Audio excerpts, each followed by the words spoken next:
Pastoril, explorador nuclear. La diferencia tan abismal es significativa y advierte con certeza. En la época helenística coexisten, por un lado, temas, claro, que quiero demostrar por qué coexisten estas dos visiones en un mismo texto. Lo podría explicar de la siguiente manera. En la época helenística coexisten, por un lado, sistemas filosóficos como el estoicismo, el epicureísmo, que comprenden la naturaleza como un conjunto macrocósmico, cuyo cuerpo racional principalmente el ser humano se identifica como una parte más. Y por otro, la separación entre lo humano, histórico y cultural, frente a la naturaleza, introducida por los sofistas, más por los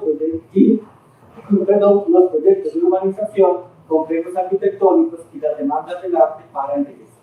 Por tanto, la poesía pastoril griega inscribe y da cuenta de un predominante pensamiento egocéntrico de los cronotopos de producción.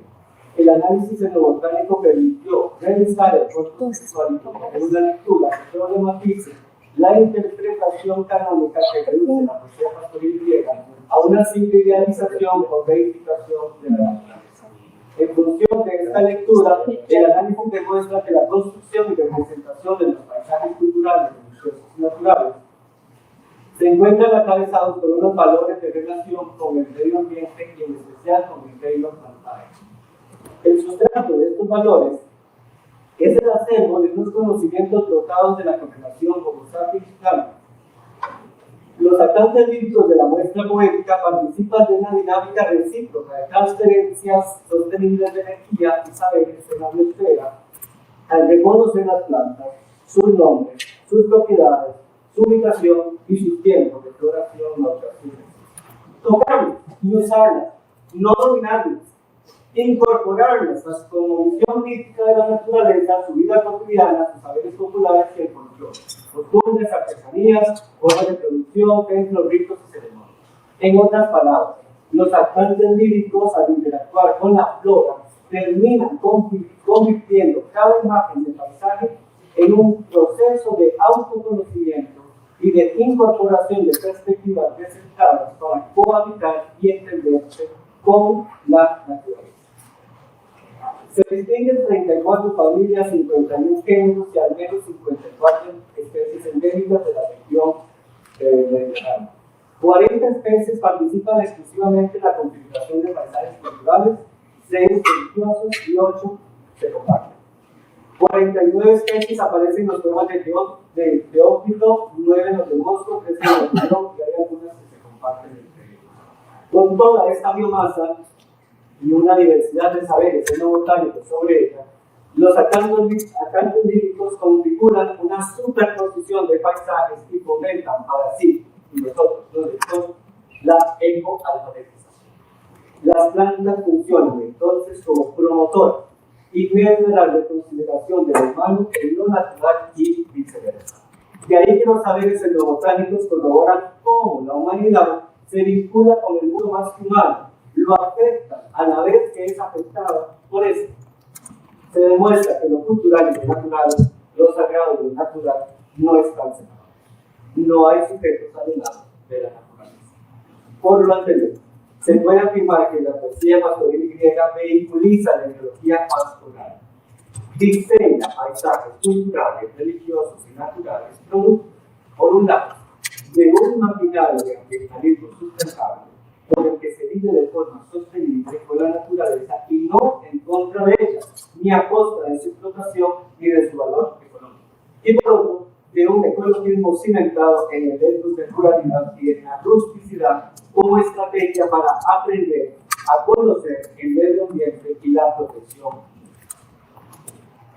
Si la conciencia ecológica se basa en las reconexiones que ofrece la naturaleza como red de conocimientos construidos culturalmente, es claro que la poesía pastoril griega propicia la mayoría de sus textos dicha conciencia, pero lo hacen de manera indirecta, porque estimula un saber ambiental, ubicando al ser humano en la tierra, llevándolo a ella y vinculándolo a la continuidad de la vida cósmica.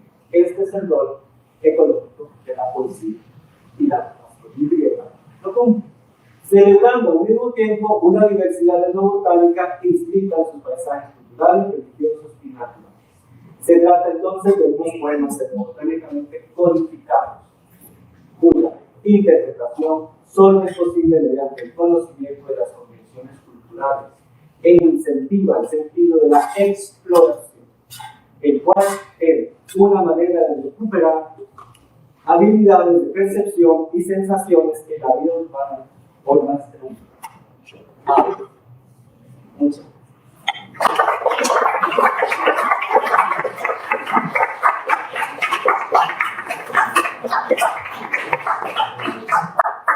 Muchas gracias al profesor Roa, interesante temática que como presentar.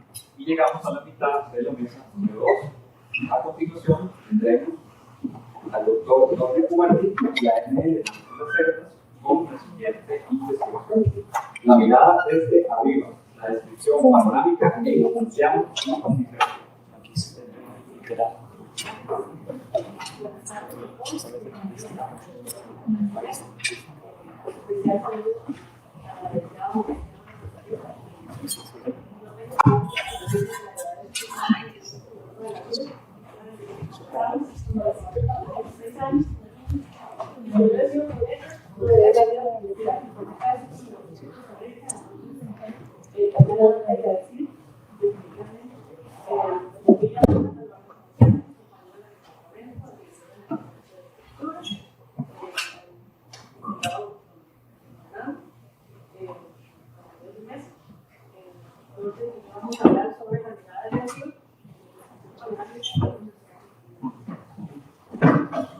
Muy bien.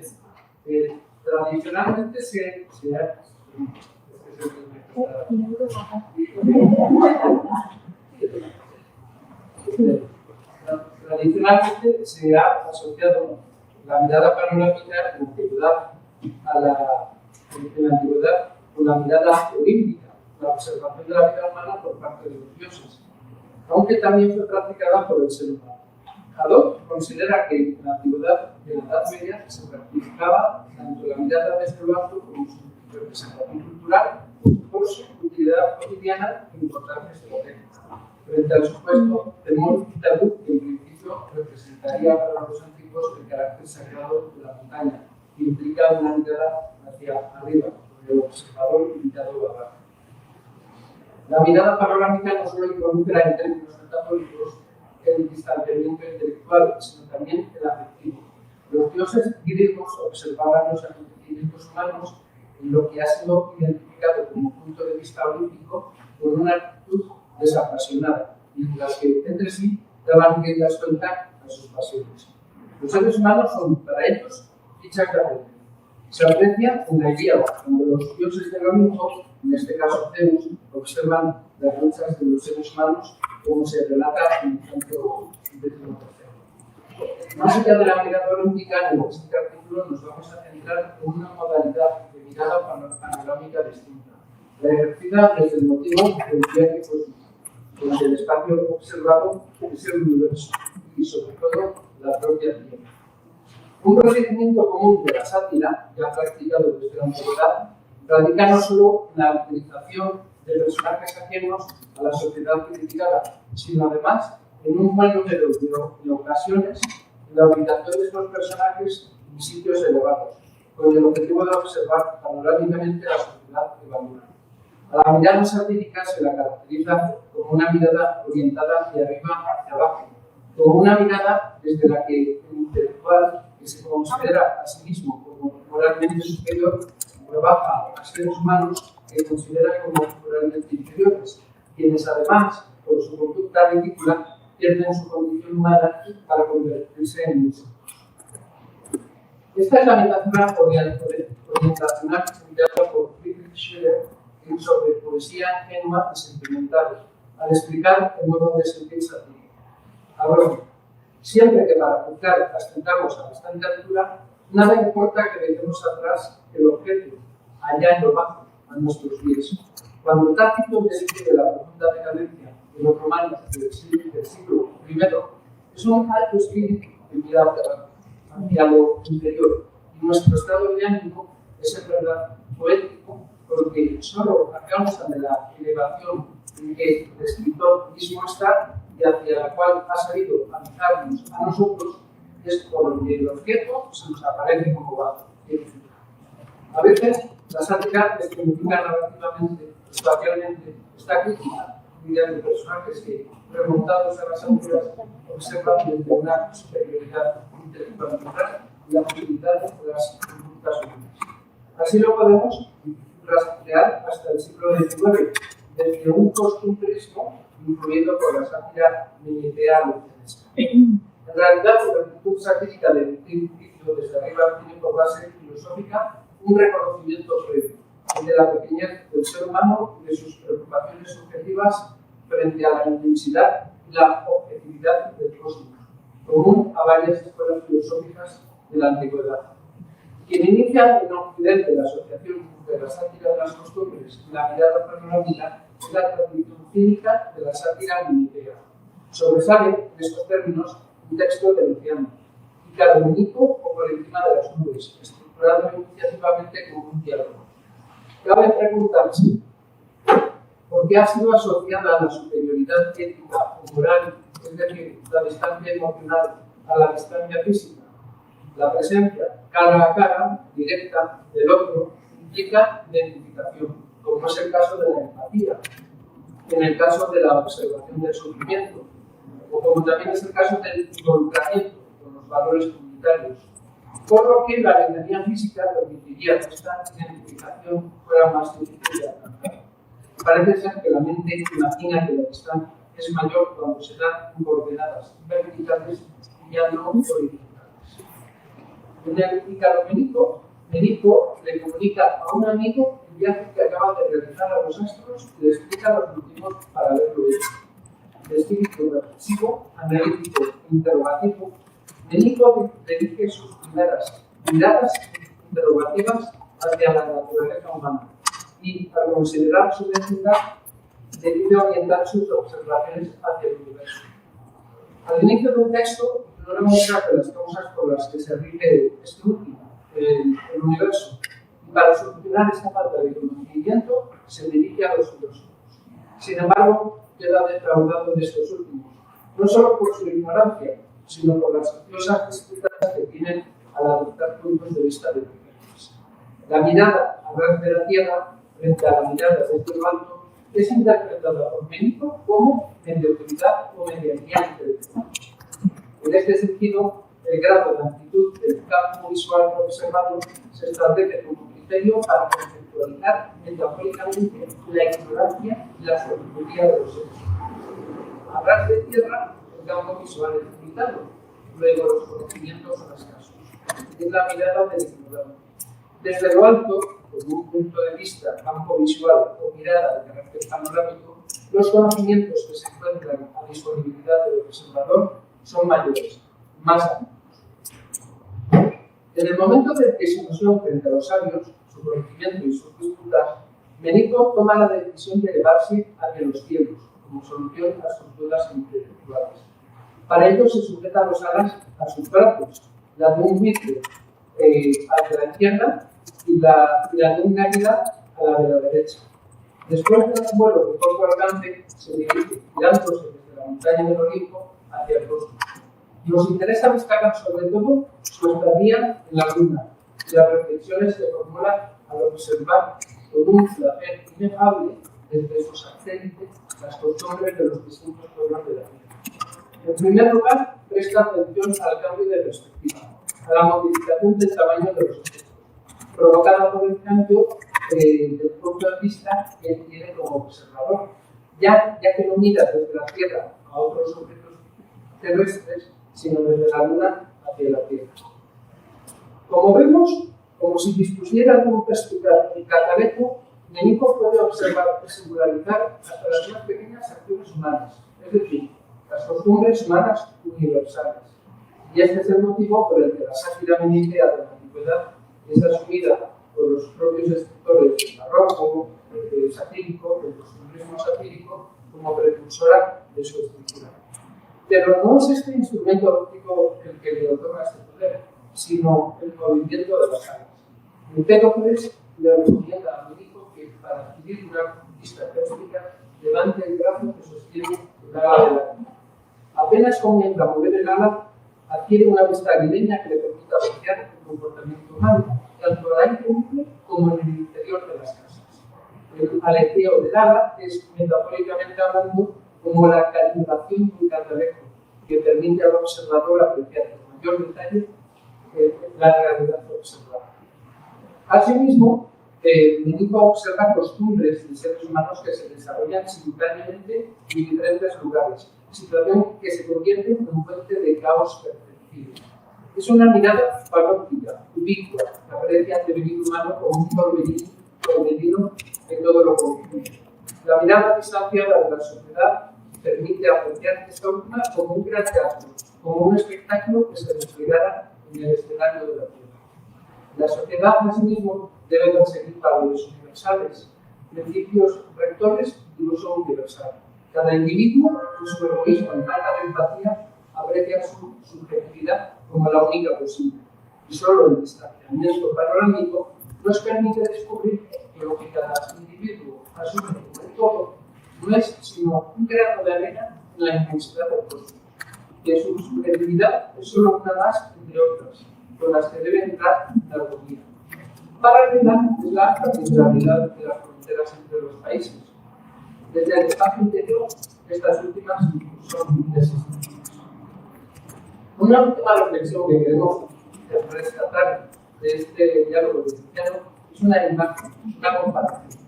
Ante la pregunta exprimida por su amigo sobre la apariencia de los seres humanos y las ciudades desde arriba, Benito afirma que las primeras y las segundas se parecen a hormigas y hormigueros. La metáfora del insecto es consustancial a la mirada panorámica, y esto lo hace posible.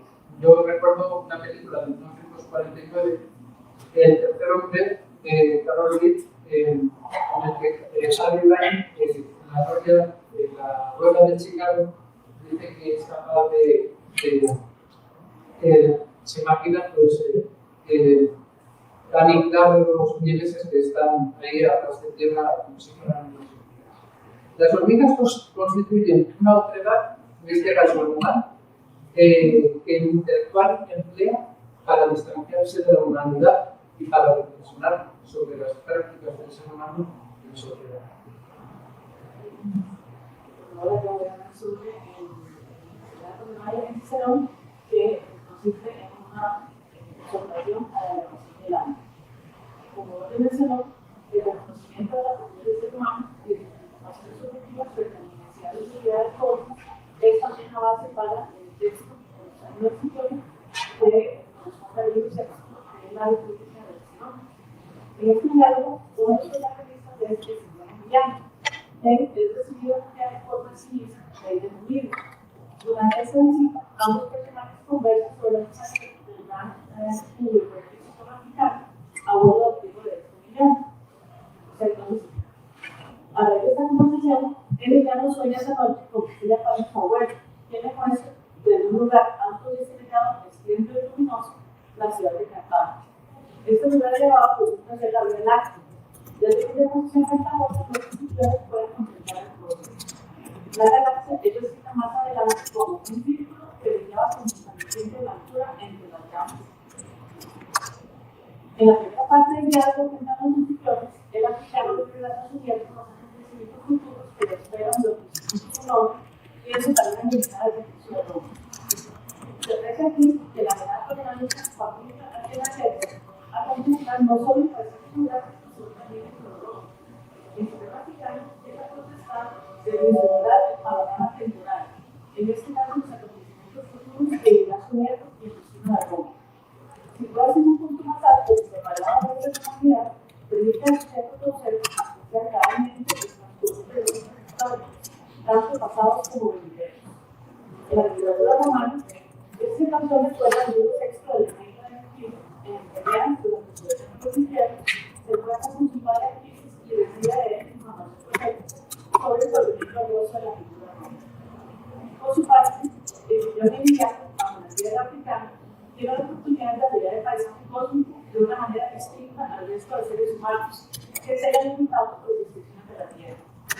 Posteriormente, Africano ya ha descubierto sobre la estructura del universo, que según él está compuesto por 9 órbitas, en las que se ubican las esferas celestiales, con un exterior que encierra a las demás. Además, le explica el sonido que producen estas órbitas celestiales y que los humanos no pueden percibir desde la Tierra, pero sí el maravilloso liviano que se experimenta por su posición. Efectivamente, Africano presenta una descripción geográfica global de nuestro planeta. Es decir, observa además que esta misma Tierra está coronada y circundada por unas zonas, dos de las cuales que son del todo opuestas y apoyadas por una otra parte de los mismos polos del cielo, puede ver que están simultáneos. Toda esta nueva perspectiva, desde lo alto de la galaxia, produce una gran impresión liviana y le hace tomar conciencia del significado de los grupos humanos en el universo del universo. A pesar de todo, Africano observa que su tierra no aparece ligada a la Tierra, por lo que la contempla. Veo que todavía contempla la sede doméstica de los hombres, pero si te parece pequeño, como efectivamente es, mira siempre estas cosas celestiales y desprecia aquellas cosas humanas. Se repite en el texto subterráneo la observación ya mencionada de Chile para la sangre, que los personajes de las alturas observan de una superioridad intelectual y moral la fragilidad de los conductos humanos. Desde la perspectiva de las alturas siderales, es posible que la Tierra y a la del suelo puede parecer enorme y marcado, a pesar de que la Tierra en realidad es solamente una esfera, pequeña por más en la inmensidad del cosmos. Además, el planeta mismo está deshabitado en muchas partes y esas manchas de población carecen de comunicación entre ellas, por lo que no es de esperar que tengan conocimiento de la fiesta de los humanos, mucho más que ellos mismos, que para ellos mismos sea Roma el ombligo del mundo. Todo esto contribuye a transmitir en mediano la conocimiento de las empresas humanas y no utilizar a la búsqueda de la fama en ellas. El diálogo entre las dos instituciones revela que en el devenir cósmico, los acontecimientos fundamentales de esta perspectiva personal son enterrados en el olvido por el paso de los años. Es decir, Africano jamás puede tener la fama de nadie, pues desaparece con la muerte de los hombres y se extingue con el olvido de la posteridad. De esta forma, el poder político se torna desde lo alto limpio y ridículo. Diciendo de nuevo, puedes comprender en qué limitados espacios puede producirse vuestra gloria, y los mismos que hablan de nosotros, ¿por cuánto tiempo lo harán? De esta perspectiva elevada, el tópico del Zoom aparece como una verdad innegable. Tomar conciencia de la unidad del universo y del mismo que ocupa la Tierra en él supone tomar conciencia de la significancia de sentidos de circunstancias mundanas. Como vemos, la observación panorámica de nuestro planeta y de la galaxia está al servicio del objetivo que debe perseguir el ser humano virtuoso en la impresión de Cicerón: la vida elevada espiritual, no a la fama alta regional ni en el espacio geográfico, ya sea países o imperios, ni en el tiempo. La misión de la alma es la salvación de la alma. Y de este modo, el alma que se dedica a la noble misión, volará más velozmente a esta sucede en su propia misión. Al igual que en el caso del texto de Luciano, la mirada de Tierra es presentada como cargada de ignorancia y mediocridad, ya no intelectual, sino más bien moral, debido a la limitación propia del punto de vista social. Es decir, siempre los que están en algunas partes de la Tierra, al oriente y al occidente, a la septentrión o al austro, podrán saber algo de su persona y interroga a la mundial. Por otra parte, la mirada que nos da, desde un punto de vista panorámico, hace disponibles mayores conocimientos para los humanos. Podría afirmarse que para lograr verdaderamente la diferencia del mar y el propósito de la vida humana en la Tierra, se hace necesario apartarse y vivir con entre los humanos y elevar a ser una esfera superior que una visión objetiva. Ahora, a modo de tres conclusiones, podemos observar que en ambos textos analizados, la mirada panorámica cumple el propósito de comprobar la vanidad de la misión humana, sujeta a los conceptos terrenos. En el caso del economista, desde una perspectiva satírica, mientras que en sueño de Sitio, desde el punto de vista filosófico, que pretende lograr una elevación del alma sobre las necesidades mundanas. En ambos textos se mencionan los diferentes geográficos reales. El iberoamericano nombra los 5 montes de Persia, el Manés, el Imerco, el Concierto, el Elimanto y el Eclipse, la región de Corinto, el Coloso de Rodas y la Torre de Pavos, que se observan desde el Bruno, así como el padre de los carros, amantes de los terceros, el de los mismos, y a continuación, el de la Persia y el Libro.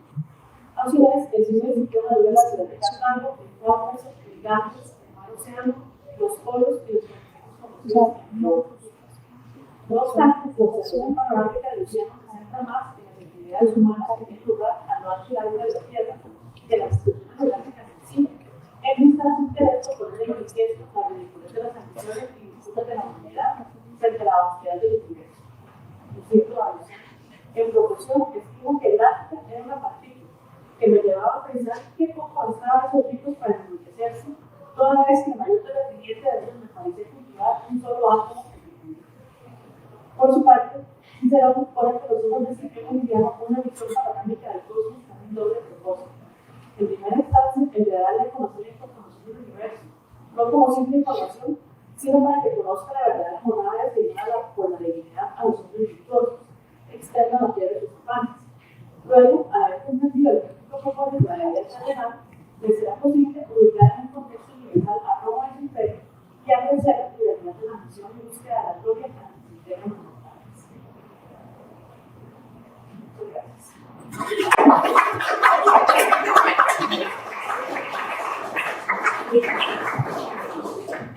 Muchas gracias a la profesora Maricela y al profesor Jorge.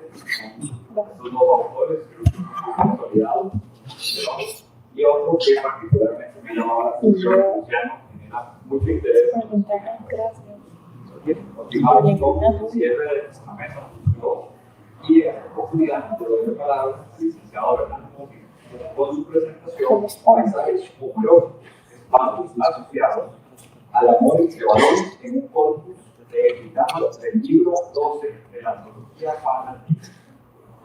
Gracias. Bueno, en primer lugar, buenas tardes y un cordial saludo a todas las personas que se encuentran en esta sala y en especial a la profesora dedicada del coloquio. Es un gusto conocerla. Yo les voy a hablar acerca de este título, ¿verdad? Tal vez sugestivo que tiene esa pregunta. Hay paisajes homoeróticos y particularmente tiene una estructura interrogativa porque es una pregunta que vamos a intentar contestar a lo largo de toda la exposición.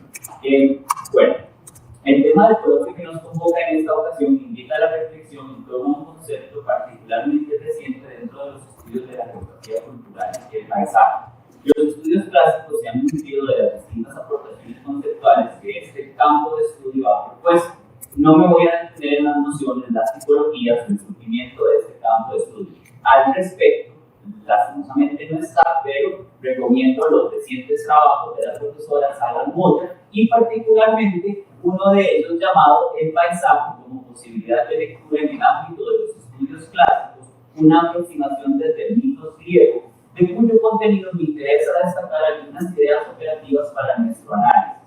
Por un lado, es importante tener presente que el paisaje es una construcción social, afirma Sara Moya, siguiendo a lo que, y aquí vamos a abrir comillas, es el resultado de una transformación colectiva de la naturaleza y a su vez es la proyección cultural de una sociedad en un espacio determinado. Por consiguiente, el concepto paisaje permite a las relaciones que los seres humanos establecen con ciertos espacios, generalmente naturales, los cuales se significan en paisajes culturales. Por otro lado, y en consecuencia de lo anterior, siguiendo también a la profesora Sara Moya, ella explica que los paisajes están llenos de lugares que encarnan la experiencia y las aspiraciones de los seres humanos. Aquí quisiera aportar entonces que el paisaje trasciende la noción del espacio, en tanto el espacio se convierte en un depositario de las experiencias, las expectativas y, por qué no, mi interés particular en esta ponencia, los afectos de una sociedad en un momento histórico determinado. En la antigüedad griega encontramos diversos ejemplos de una cadena cíclica de especial interés para nosotros: espacio, afecto y paisaje. Pensar los espacios en los cuales se manifiestan los afectos permite configurar, problematizar y, por supuesto, reflexionar en torno a los paisajes culturales en los cuales ciertas prácticas amatorias ocurrieron. Así pues, mi reflexión esta tarde se enfoca en el planteamiento de la siguiente pregunta. En los epigramas del libro 12º de la Antología Palatina o Antología Graica, como también se le conoce, ¿es posible configurar paisajes homoeróticos? Para acercarnos a la respuesta, revisaremos en primer lugar algunas ideas asociadas con el periodo helenístico la pederastia como práctica social y el género del epigrama. En segundo lugar, visualizaremos una propuesta tipológica o, siguiendo los cuadros que nos mostraba ahora el doctor Ronald Campos, metodológica de los espacios que aparecen asociados a la mujer de valores en el corpus que he seleccionado. En tercer lugar, analizaremos algunos epigramas y finalmente propondremos algunas conclusiones preliminares de significado. Es importante eso y tener como punto de partida las siguientes dos premisas. En primer lugar, cuando nos acercamos al constructo de género en la antigüedad, lo hacemos a través de testimonios que no constituyen una fuente de primer orden. ¿Qué quiero decir con esto? Ninguno de los poetas antiguos intentó plasmar por escrito sus vivencias en cuanto a su sexualidad a través de los textos. Al respecto, nos explica Hubbard, un reconocido investigador estadounidense que se ha enfocado en los estudios de género y particularmente en el homoerotismo en la antigüedad, nos dice lo siguiente, y abro comillas: reconstruir las prácticas sexuales y las actitudes de los antiguos es notoriamente difícil ante la ausencia de diarios o confesiones autobiográficas. Cierro comillas. Todas las aproximaciones, por ende, deben realizarse en el entendido de que no contamos con el material literario que represente una evidencia per se para acercarnos a estas experiencias. Debemos tener presente, además, que las vivencias de la sexualidad griega no equivalen a nuestras vivencias de la sexualidad. De hecho, la orientación sexual y con ella la posibilidad de optar de acuerdo con nuestros gustos y preferencias por una serie de tantas opciones que actualmente hay de heterosexualidad, homosexualidad, bisexualidad, intersexualidad, asexualidad, etc., no era viable, ni siquiera formaba parte de las discusiones entre los antiguos. Por lo tanto, no podemos hablar en este caso particular de textos convivencias de la homosexualidad, porque ese es un concepto contemporáneo y por lo tanto nos llevaría a caer en anacronismos. Lo que sí podemos hacer es, y bueno, eso no lo digo yo, ¿verdad? Lo dicen los especialistas al respecto, gracias a los mismos autores, reconstruir un marco vivencial para intentar acercarnos a estas cuestiones desde su propia mirada, ya que el objeto del deseo en las relaciones no establece un signo de identidad entre los griegos antiguos. ¿Y qué quiero decir con esto? Que si un ciudadano estaba casado y al mismo tiempo había tenido en el pasado una relación pederástica o etélica, como la llaman algunos, con algún muchacho, no significaba que tuviese una orientación sexual hetero u homosexual, ¿verdad? El objeto no condiciona la identidad.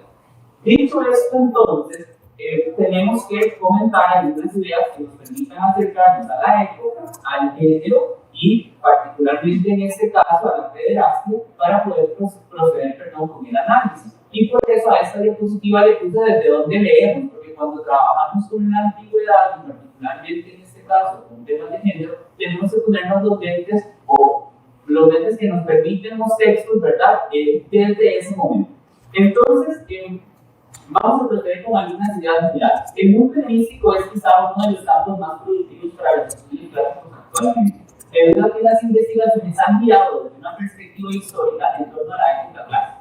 De hecho, si googleamos o ponemos en Google Scholar, en JSTOR o en alguna de estas bases de datos, Greek homosexuality, ¿verdad? O ponemos estas coordenadas, nos van a aparecer estudios que están enfocados en Atenas. Y es en la Atenas clásica del siglo V, porque es de la época de la que más contamos testimonios. Por lo tanto, la época helenística resulta de especial interés en este momento para revisitarla con estos ojos teóricos con los que ahora podemos acercarnos a ella.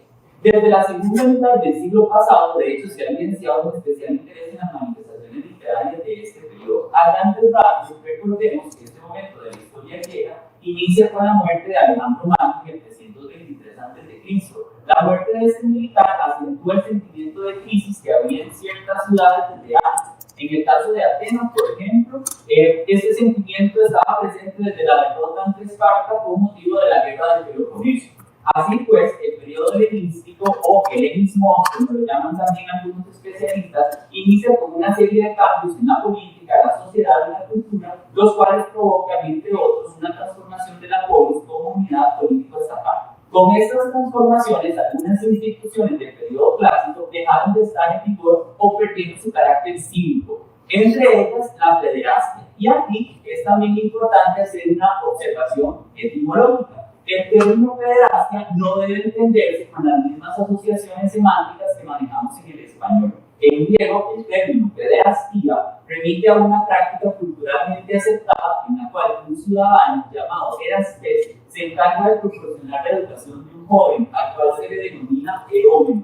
En las Atenas clásicas, que es de la que más información contamos y por lo tanto de donde debemos partir, esta institución presentaba algunas características particulares. En primer lugar, era una etapa en la vida de los ciudadanos y de los jóvenes que potencialmente iban a llegar a ser ciudadanos. O sea, no era una cuestión optativa, era parte del modus vivendi que tenían estas personas en ese contexto. Esto significa que formaba parte de una serie de ritos de paso, gracias a los cuales el muchacho se preparaba para integrarse como ciudadano en la polis. Y este carácter político, pues no debemos olvidarlo en el contexto de la Atenas del siglo V. Desde la perspectiva de ciertos filósofos, la pederastia estaba restringida a una visión idealizada de la educación juvenil, en la cual Erastes guiaba al muchacho por el camino de la rectitud, al instruirlo en los valores y en los principios de la polis. Por ejemplo, Platón y Genofonte, a través de la figura de Sócrates, plantean esta relación en clave intelectual. Es decir, para ellos, la pederastia es un vínculo homosocial antes que homoerótico. En tercer lugar, era una práctica exclusiva de la aristocracia, ¿verdad? Y esto también es muy curioso al respecto. Menciona Hubert en esta línea que, y abro comillas para citarlo, la pederastia ateniense era una práctica social esencialmente característica de las clases altas. ¿Qué pasaba con el niño cuando llegaba a los 12 años y su familia no era adinerada, pero pues iba a trabajar en la ¿verdad? En el caso de los que sí eran hijos de ciudadanos reconocidos, entraban en el gimnasio y comenzaba todo el proceso de formación de la mano del Erastes, que inicialmente era del pedagogo y luego pasaba a cargo del Erastes. En cuarto lugar, había una clara división sexual de los roles y las actitudes esperadas para cada uno de los integrantes de esta relación. Y aquí entonces pensemos en una dicotomía Erastes-Erómenos, ¿verdad? Donde el Erastes viene a ser un ciudadano, el avance, es mayor de 25 años, asume la educación del muchacho y en este sentido le proporciona una educación intelectual en términos de retórica, leyes, filosofía, también una educación física en términos de la gimnasia y al mismo tiempo pues, se encargaba de la orientación del muchacho. Importante también tener presente que le proporcionaba regalos, ¿verdad?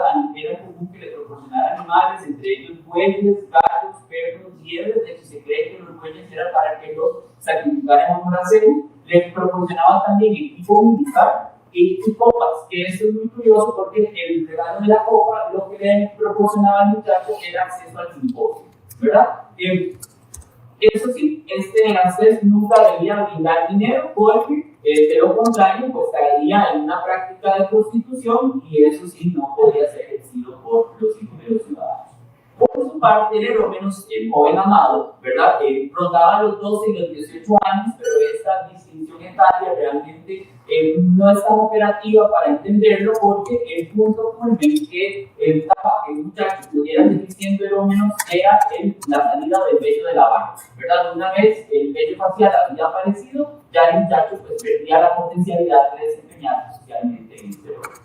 Además de eso, el Erómenos tenía que respetar y honrar a Erastes, pero, y aquí es lo más curioso de todo, él no podía desearlo sexualmente, ¿verdad? Porque si había una cuestión de deseo de por medio, entonces el muchacho no estaba aprendiendo a controlar pues, sus impulsos y por lo tanto no estaba llegando a ese justo medio que en principio debería tener. Y bueno, como ya mencioné, el Erómenos solo acepta regalos y no se acepta dinero. En cuanto a la dinámica sexual, ¿verdad? Que eso también es fundamental en este sentido, pues hay que tener claro que los roles de género o las posiciones sexuales están sumamente delimitadas, ¿verdad? A Erastes le corresponde el rol de activo penetrador y a Erómenos le corresponde el rol de pasivo penetrado. Por lo tanto, nosotros podemos observar que estamos ante una relación dominador-dominado, donde a través pues, de una institución política se justificaba una forma de vida que, desde la perspectiva de algunos ojos occidentales, por ejemplo, leí ahora en la mañana a Brasilia con este texto de la vida cotidiana en la Grecia en el siglo de Pericles, que él dice, y en la parte de que habla de la pederastia, dice que es una lástima tener que hablar de este tema tan doloroso, ¿verdad? Cuando en realidad pues estamos en otra civilización y con otras coordenadas culturales totalmente distintas a las que nosotros manejamos como sociedad occidental en este momento. Como podemos observar entonces, mantener una relación federal implicaba mostrar que ciertos recursos económicos que le permitieran a la escasez financiar la formación del jovencito, el cual podría ser el hijo de un familiar o de un amigo. Aunado a ello, podemos inferir también que estas relaciones se basaban en el estatus social, en la dicotomía de la posición durante el acto sexual, activos-pasivos. Esta configuración cambió durante el periodo helenístico, puesto que con las crisis de las polis, la federacia perdió su institucionalidad y aparentemente se convirtió en una práctica social asociada con el clase. Al trabajar con la antología palatina, tenemos que considerar, además de todo esto que les acabo de explicar, el género de los textos que en ella están contenidos, ¿verdad? Y en este sentido explica González Delgado que, abro comillas, en la poesía griega de la antigüedad, el género literario funciona a las características formales y estructurales del poema. En esta línea no debemos perder de vista que el epigrama se consolida como género, al igual que muchos otros, ¿verdad? Porque la época helenística es una época donde los géneros literarios se terminan de consolidar como tal, a excepción de la novela. Durante el helenismo, de ahí que se abandonen sus usos funerarios conmemorativos, esos usos funerarios conmemorativos son particularmente habituales durante la época arcaica, para ingresar en el ámbito de la subjetividad y de la expresividad del poeta doctus, que es esta instancia lírica que aparece en los poemas, donde ya hay una claridad del sujeto autoral al respecto de su texto. Aunado a ello, es un género del epigrama caracterizado por las preguntas y laguarietas, cuyo fin es el delectar de la audiencia. Y si tienen todavía dudas al respecto de estas guarietas, podemos leer toda la antología, que tiene temas extremadamente variados, ¿verdad? El libro 12, particularmente, o el libro 12, está dedicado al amor efémero. Y uso este término no porque me guste, sino porque es el término que utiliza González Delgado, a quien vamos a seguir en las traducciones de esta exposición. De acuerdo con este investigador, hay constantes referencias al espacio, en las cuales los yo líricos, y en este sentido todos los yo líricos son erastai, o sea, todos son el adulto, ¿verdad? Se encuentran o se proyectan con sus amados. En total hay 17 referencias al espacio en este libro, ¿qué les puedo decir? Son 283 epigramas, si mal no recuerdo. En 283 hay 17 referencias al espacio. Y entonces yo propongo una clasificación a partir de dos grandes criterios. Por un lado, el grado de privacidad de dicho espacio. Entonces vamos a tener ciertos eventos o ciertas situaciones cargadas de homoerotismo entre varones en espacios públicos, y ahí establecí 4 categorías: espacios públicos poliados, espacios públicos naturales, espacios públicos geográficos y espacios míticos geográficos. Y también, si el acto o el poema transcurre en la casa y en alguna de sus habitaciones, entonces pues es el espacio privado por default, ¿verdad? Y además de eso, establece también otro criterio, que sería la presencia o la potencial presencia del yo lírico en ese espacio. Entonces, si el poema está ubicado y el yo lírico está ahí, en ese espacio que les mencionaba, vamos a decir que es un espacio patente. Si el yo lírico potencialmente puede llegar a estar en ese espacio, porque es parte de su experiencia, digamos, de vida, vamos a decir que es un espacio latente, por ejemplo, las islas, o bien Éfeso, Trecén, ¿verdad? Que son referencias geográficas que hay, o bien sí, por completo el espacio es meramente referencial y no hay forma de llegar a estar allí, como el Olimpo o Troya y Creta, ¿verdad? Que aparecen en algunos poemas. En el caso, eso sí, de los poemas o los epigramas, que transcurren en espacios privados, no hay referencias a espacios referenciales, ¿verdad? Que tal vez ahí me hubiese esperado algún álamo mítico de algún personaje, pues no aparece. Bien, entonces, revisemos algunos ejemplos brevemente en función del acto ordenado de espacios públicos. Este primer poema es de Estratón, es el poema octavo del libro 12, y dice el yo lírico dice lo siguiente: he visto a un muchacho entrelazar una guirnalda cuando estaba paseando por el mercado de las flores, y no pasé ileso. Acercándome disimuladamente le dije: por cuánto me vendes tu corona. Más de los pétalos se ruborizó y agachando la cabeza dijo: lárgate de hecho, como sea que se vea mi padre. Compré como pretexto coronas y me fui a casa, coroné a los dioses pidiéndoles el muchacho. En este poema de Estratón, el Diorídico se dirige al mercado de las flores. Como se puede observar, hay un juego antropológico con el sustantivo corona en griego Stefano, el cual significa también círculo o anillo, y ahí pueden ustedes ir haciendo sus propias asociaciones. La marcación del posesivo, que también aparece en griego, resemantiza por completo el contexto. El Diorídico no desea comprar una corona, sino que desea algo o una parte de su cuerpo, ¿verdad? Y este muchacho entiende la propuesta y rápidamente trata de evadirlo. Si pensamos en el contexto griego, el ágora era un espacio público donde se comerciaba, siguiendo a Fraseriera a propósito de sus reflexiones. Sin embargo, por el contenido del epigrama, parece que también era un espacio propicio para ligar y para buscar muchachitos, ¿verdad? ¿Es acaso un espacio de lo que llamaríamos cruising, ¿verdad? O zonas de cruising, o como lo llaman algunos autores en español, traduciendo, zonas de campaneo, ¿verdad? Que son esos espacios donde una persona anda sin un grupo determinado, pero que por ahí se presenta. Otro de estos ejemplos está también en otro poema de Estratón. Estratón es uno de los autores que más poemas está, o de cuyos poemas más recopilados en esta sección. Y Estratón, en el 222, dice lo siguiente: en un momento propicio, un día, un pedótrigo, mientras a un jovencito enseñaba, tras hacerlo arrodillarse, la cadera le ejercitaba, cuando con la mano los huevos le acarició. Pero por casualidad, como el muchacho necesitaba, llegó su amo. El maestro, rápidamente ciñéndolo con los pies, lo tiró boca abajo, mientras por detrás le apretaba con la mano la garganta. Pero el amo, que no era inexperto en la palestra, le dijo: para, estás ahogando. Y esa ciencia itálica está en el original o en la traducción, afirma al muchachito. En este epigrama de carácter narrativo, un pedótrigo o paidótrigo trata de aprovecharse de un jovencito el cual se está ejercitando. Si bien no hay una referencia directa al espacio, no hay duda de que nos encontramos en el gimnasio, ¿verdad? Eso no lo podemos poner. Según León Alonso, esta referencia a León Alonso es de su discurso de ingreso a la Real Academia Española en el 2008. El gimnasio constituye uno de los espacios donde se asientan logos en la civilización griega. Dice él, 2 puntos. Era un lugar especialmente adecuado para la reunión, la conversación, la discusión y el diálogo. Cierra la cita de León Alonso. Es pues el gimnasio un lugar dedicado al conocimiento y al estímulo corporal. 2 componentes que nosotros sabemos son fundamentales para los griegos. No obstante, tal y como observamos en el poema, el gimnasio también era una zona donde se producían ciertas interacciones homoeróticas entre los participantes, los cuales, particularmente los jóvenes, y aquí no debemos olvidar la etimología de gimnasio, ¿verdad? Que viene del griego gimnos, que significa desnudo, se encontraban sin poco.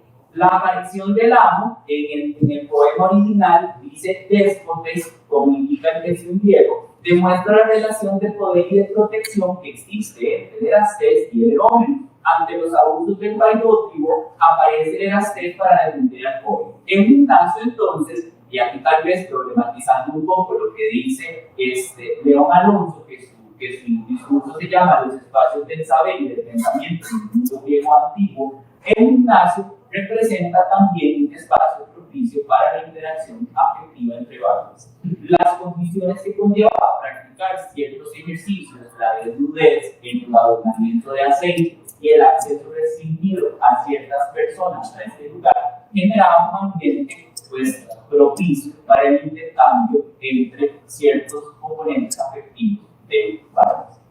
Aquí hay otros ejemplos, no voy a hacer ejemplos. Por ejemplo, este es un poema de piano cleónico, se le aparecen las gracias en medio de un sendero y lo hacen más agraciado, ¿verdad? Otra, por ejemplo, en que hablan de cómo yo está hablando de la isla de Kos, puede aparecer ahí Estafanio, que es el muchacho del cual está enamorado.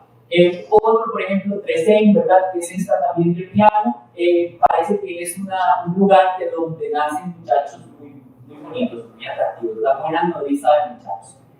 Y aquí pues está la referencia de la geografía mítica. Pasemos a los espacios privados, ¿verdad? Cuando hablamos de los espacios privados, pues estamos en el ámbito de la casa, ¿verdad? La casa y sus estancias. Este poema de Automedonte, el 34, Dice, ayer cené en casa del pedófilo de Demetrio, el más feliz de todos los hombres. Uno de sus muchachos yace junto a su regazo, otro sobre su hombro, otro le ofrecía de comer y otro de beber le daba. El cuarteto era admirable y yo bromeando le dije, tú también de noche, querido, te enseñas gimnasia. ¿Verdad? En este poema podemos observar que el yo lírico se encuentra en los espacios privados del hogar. Se ubica en la casa del pedófilo de Demetrio. El yo lírico ha sido invitado a una cena y durante la actividad observa las gracias con que los jovencitos se dirigen a este señor, a este Demetrio, ¿verdad? Al parecer, y no sé si será mi lectura, esta escena genera una sensación de extrema admiración por parte del hablante, ¿verdad? Y ese comentario al final, pues, hasta cierto punto hay una especie de mismo, ¿verdad? Un deseo de proyección en esas mismas condiciones. Esta misma situación ocurre en todos los poemas donde estamos ubicados en el ámbito de la casa. Hay algo que está pasando y normalmente pues la casa es el espacio propicio para el encuentro material entre los dos cuerpos, el del Erastes y el de Demetrio. A modo de conclusiones preliminares, porque pues esta es una investigación que me gustaría continuar, en realidad, podemos determinar que la pederastia durante la época helenística perdió su carácter de institución político-estatal, tal y como funcionó durante la época clásica. Particularmente en Atenas. Sin embargo, se mantuvo la práctica desde una perspectiva helenista, característica particular de la sociedad del periodo helenista. El epigrama, en este sentido, funcionó como un género propicio para expresar y sufrir los amores homoeróticos o bien para burlarse de estos de ironizarlos. El epigrama helenístico, quizá por los códigos estéticos del género, no construye a nivel discursivo con gran detalle el espacio asociado al amor entre varones, como bien son meras alusiones. Sin embargo, no hay duda de que las constantes referencias al espacio comprenden un paisaje cultural. Había determinadas zonas dentro de la ciudad o fuera de ella, las cuales funcionaron como lugares propicios para el ligoteo, el contacto o bien el encuentro sexual como tal. Es importante a este respecto continuar explorando la cadena psíquica, espacio, afecto, paisaje, en otros géneros para reconstruir con las limitantes de cada código expreso las vivencias del amor entre varones durante el periodo en cuestión. Y por qué no, incluso pensar en esta misma cadena cíclica, por ejemplo, en términos de lo que desde nuestra perspectiva contemporánea llamaríamos amor heterosexual, que si mal no recuerdo el libro quinto o sexto de la antología está dedicado solo al amor heterosexual, digamos, desde esta visión, ¿verdad?, anacrónica que aquí están las referencias mínimas de lo que hemos citado y espero pues, que haya sido de eso hablando. Muchas gracias.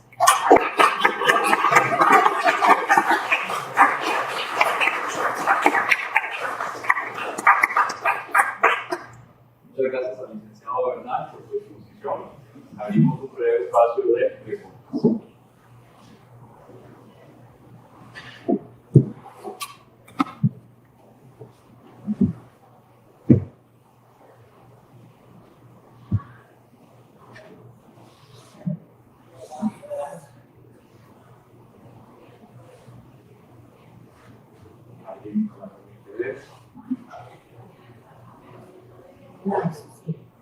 No dejaba de pensar, porque también es interesante desde aquí sacar trabajos futuros.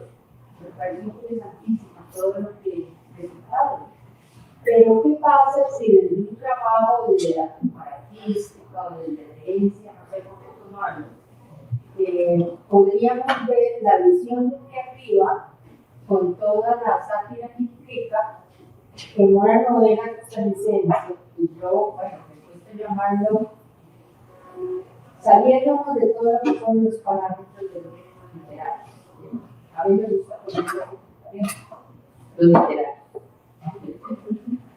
Pero no dejaba de pensar en el tomador de culpas que sería interesante que el trabajo compartístico, ¿verdad? Pensado, o por lo menos de herencia de corazón, ¿qué pasa si se toma la sátira europea por los intentos de esa misión de ayuda de los adultos? No sé por qué no se me salía de la paz a la hora de oír. Es muy interesante porque esto es una muestra mínimo de muchos instantes que tenían esta mirada de arriba. Literarios, pronunciamientos y conocimientos en gustos, Sí, y también lo podemos manejar en otro contexto, como es la novela realista, La Regenta, de Clarín, que realmente también es una novela satírica. No recuerdo, bueno, es en el capítulo primero, no sé si es en el caso de Jerónimo o de propio magistral, que observa los transeúntes en la plaza de la catedral y también es también queda representado como un ser.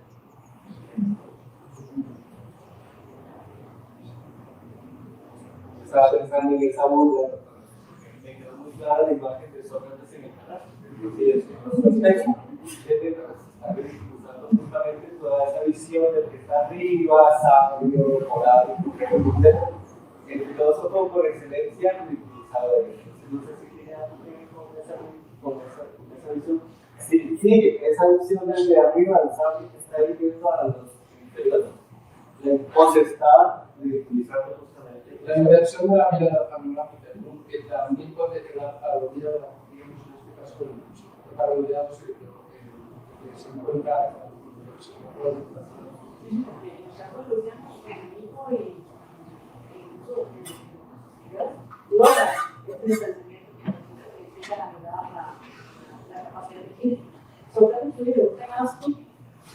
yo creo una diferencia sustancial con respecto a los espectadores, que tienen más arriba de entrar. Sí, es el caso de más antiguo.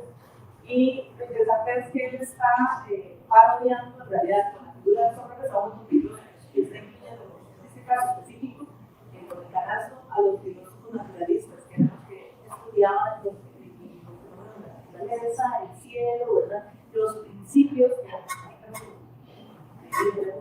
prácticos y otros. Entonces, claro, estamos viendo diferentes figuras de diferentes filósofos en la figura de Sócrates. Pero es un filósofo reconocido. Entonces, vamos a ver que va a aparecer eso. También se le caracteriza como sofista. Entonces, es como una aglomeración de características de distintos filósofos que nosotros para pasar.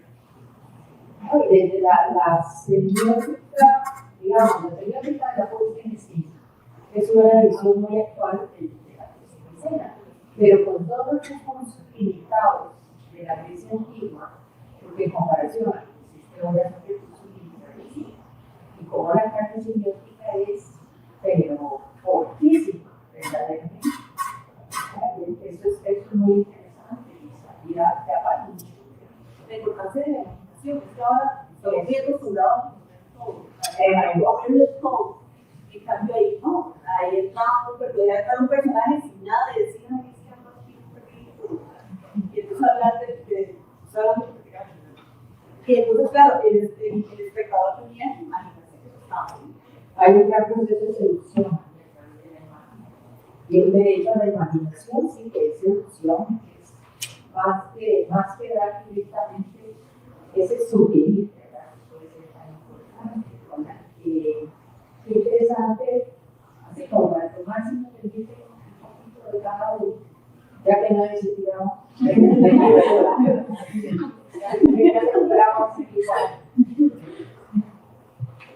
como cuando el pensamiento mítico se va haciendo, no digamos filosófico, sino más bien más intelectual, mental, pasamos desde un compromiso profundo con la naturaleza, muy propio del pensamiento mítico, porque no hay una separación con la naturaleza.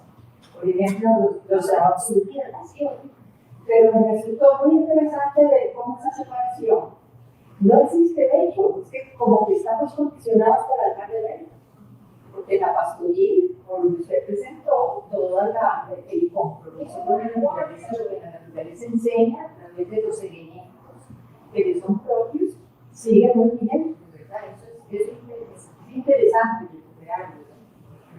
yo no digo.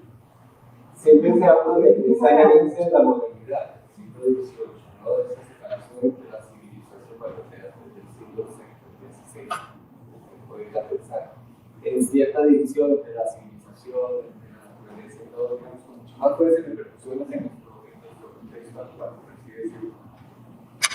Pero partimos de esa dicotomía, separación ser humano-naturaleza, para llegar a todos estos textos como punto de partida. Pero lo interesante es que nos damos cuenta de que no es una situación de la modernidad nuestra, sino que ya se estaba manifestando en ese cambio de perspectiva, como usted ha dicho, en la Grecia helenística, en donde ya más sofistas, más gestión, más pragmático, más materialista, por así decirlo, anacrónicamente. Pero entonces vamos apartando de la naturaleza. Lo interesante es que ahí está, como lo que estaba tratando de demostrar, que permite por dicha y que es superior a esa ornamentación o esa visión superficial de la naturaleza. Y con esto repito lo que había manifestado, el hecho de que es una, de que nos ha encasillado, que la poesía es simplemente la poesía masculina vieja, simplemente la mitad y viene cívica, los abuelos, ¿no? De la Arcadia, y no es así. Es así en el sentido de que todavía permite por lo menos aquella unión de ser humano y naturaleza, por lo menos. Pero no todo así, todo feliz y todo. Pero está ese legado es importante en el proyecto. Sí, porque es el compromiso con la ecológica, no estamos inventando. Exacto. Y vengan, dentro de lo que se llaman los criterios de normalidad, que están ligados a la existencia de las normas, que eso es verdad. Pero me pregunto si la visión ecológica no es parte, digamos, del deber ser. Usted lo relacionaba con Atenas, que es nuestro punto de referencia.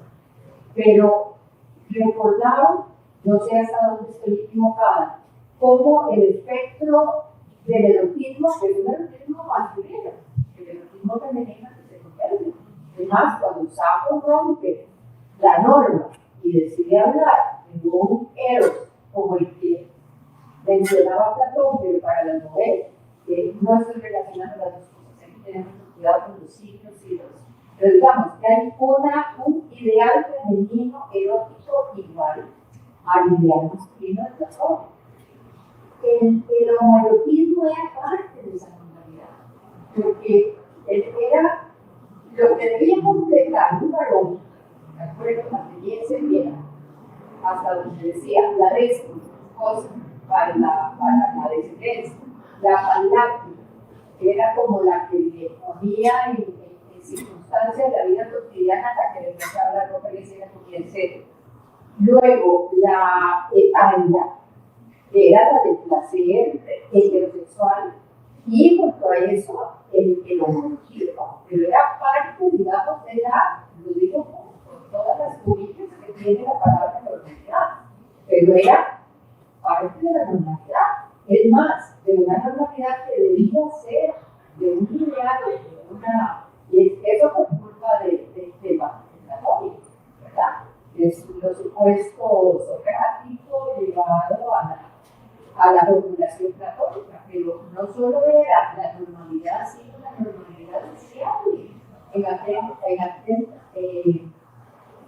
Si no me equivoco, era la aspiración de la calofragancia, después de que es lo bueno, y lo bello es lo bueno.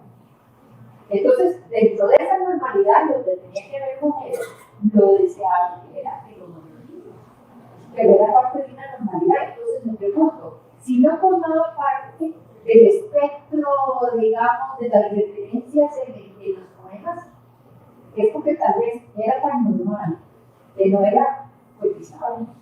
Voy a decir una barbaridad, era parte de no sé qué más. Sí, a mí, bueno, preparando esta exposición, ¿verdad? Como decía, las principales fuentes de las que disponemos a nivel crítico están en torno a los textos clásicos, ¿verdad? Y textos clásicos, Aristóteles y los oradores, ¿verdad? Son las principales referencias que tenemos. Y en esos autores, el homoerotismo aparece más bien desde la mirada de la burla, desde la mirada de la chanza, por la asociación no tanto de la vivencia Erastés fenómenos, sino cuando un Erastés deseaba ser penetrado por otro hombre, ¿verdad? Que ahí era donde se rompía esa normalidad que yo creo que es de la que estamos tratando de hacer referencia, porque el esquema, mientras se cumpliera Erastés, Erómenos, mayor, menor, sin barba, etcétera, y todas estas cualidades no presentaban ninguna fisura.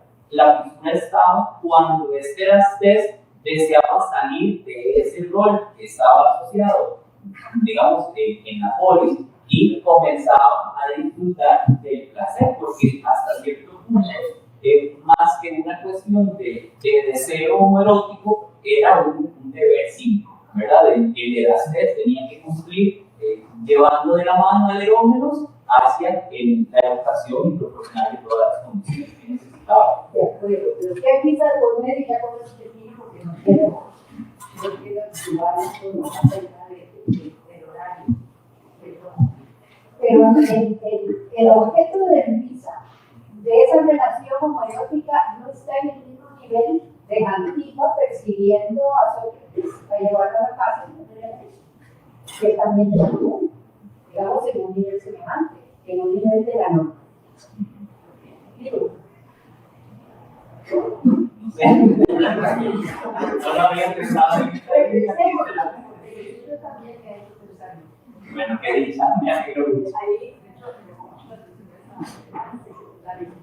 Porque tiene que ver el campo de la felicidad, el campo de los estómagos, lo que se burla mucho de este final. No solo que tiene actividad pasiva, sino también que la actividad es inversión de roles. Entonces, al haber inversión, hay felicidad. Entonces, se critica directamente eso, no tanto la orientación. Pero no tiene nada que ver con la homosexualidad, no tiene que ver con nuestra inversión.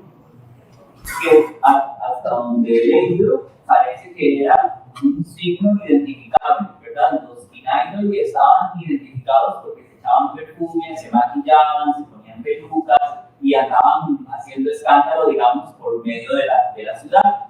El erómenos no, ¿verdad? La relación era un poco más discreta, o sea, no eran. Muchas gracias.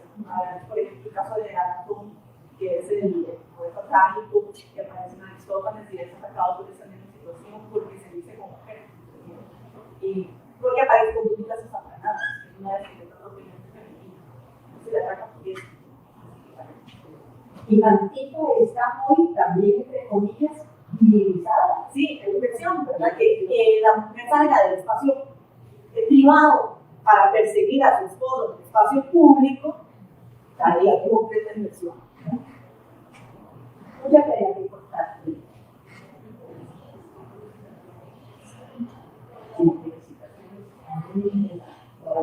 Como la. Muchas gracias.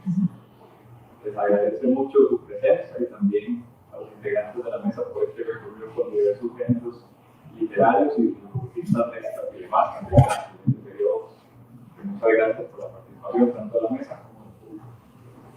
Con eso cerramos.